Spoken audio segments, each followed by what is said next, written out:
আমি ওকে খুব পছন্দ করি, এখনো করি, ভীষণ পছন্দ করি।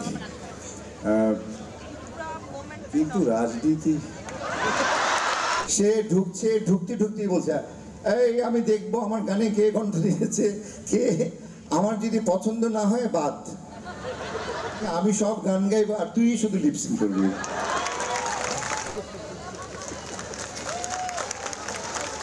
হ্যাঁ, হিরো তো হিরো, এইরকম গানে।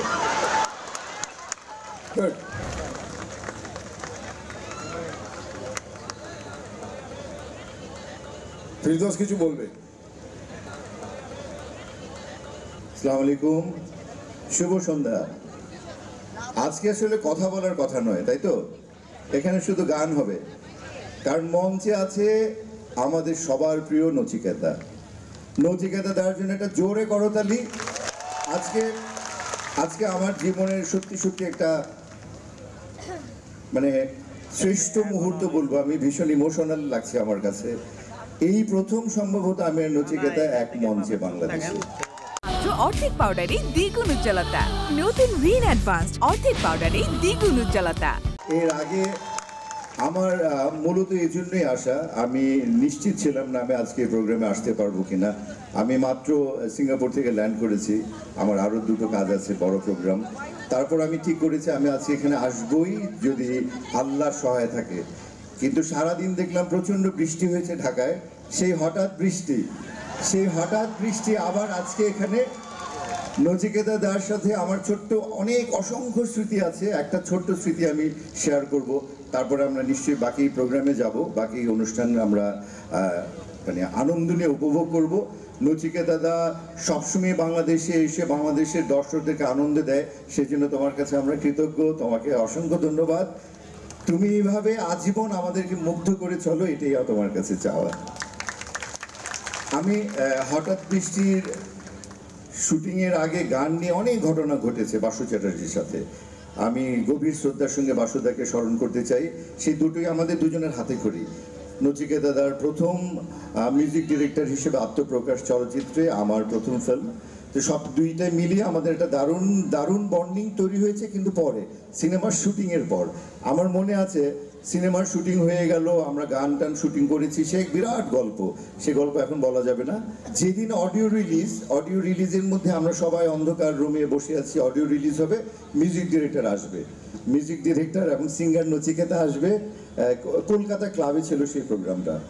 সে ঢুকতেই বলছে এই আমি দেখবো আমার গানে কে কণ্ঠ দিয়েছে, কে আমার যদি পছন্দ না হয় বাদ। আমি বললাম যে আমি 1 বছর ধরে শুটিং করেছি, আর এই ভদ্রলোক অন্ধকারে, সেও আমাকে দেখেনি, আমিও তাকে দেখছি না, খালি গলা শোনা যাচ্ছে যে আমার গানে লিপসিং যদি আমার পছন্দ না হয় আমি কিন্তু দিব না, আমি গান দিব না। তারপরে সে গান দেখলো, গান দেখার পর আমাকে খুঁজে বের করে আমাকে জড়িয়ে ধরে বলল এখন থেকে আমি সব গান গাইবো আর তুই শুধু লিপসিং করবি। সো আমার সেদিন মনে হয়েছে যে হঠাৎ বৃষ্টি কিছু একটা হবে, সেদিন আমার কাছে মনে হয়েছে। তারপর থেকে আমাদের দীর্ঘদিনের সম্পর্ক, 1 কাপ চাতেও আমাকে একটা দারুণ গান লিখে দিয়েছে। সব কিছু মিলে আমি কখনো জানানোর সুযোগ পাইনি যে আমি কতটুকু কৃতজ্ঞ এবং কতটুকু ভালোবাসা নচিকেতা দা তোমার জন্য। আজকে এই মঞ্চে বলতে পারে আমার খুব ভালো লেগেছে। তুমি জানো যে how much I love you. তো আমার এখন একটা পরিবর্তন এসেছে, আমি চাই তুমি আমার জন্য দোয়া করবে এবং আমার জন্য আরেকটা নতুন গান লিখে দেবে। আমরা এবার একটা দেশ নিয়ে গান লিখবো, আমার ঢাকা 10 আসন নিয়ে আমি কিছু বলে দিব নচিকেতা দাকে, নিশ্চয়ই একটা দারুণ গান হয়ে যাবে। সবাই ভালো থাকবেন, সুন্দর থাকবেন, সুস্থ থাকবেন। প্রচণ্ড বৃষ্টি হচ্ছে, এই বৃষ্টিতে আমরা যেন কেউ প্লাস্টিকের সামগ্রী রাস্তায় না ফেলি। রাস্তায় প্রচুর মানে পানি জমে যাচ্ছে, এই পানি যেন না জমে সেজন্য আমাদের সবাইকে নিজের জায়গা থেকে কাজ করতে হবে। আর যেহেতু আপনারা সবাই এই মানুষের ভক্ত, তার মানে বোঝা যাচ্ছে আপনাদের প্রত্যেকের মনে দেশপ্রেম, দেশের প্রতি ভালোবাসা আছে অসীম।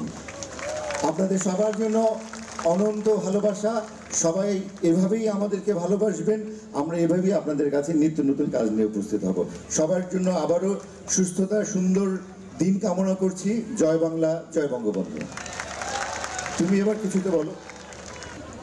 আমি ওকে খুব পছন্দ করি, এখনো করি, ভীষণ পছন্দ করি। কিন্তু রাজনীতি,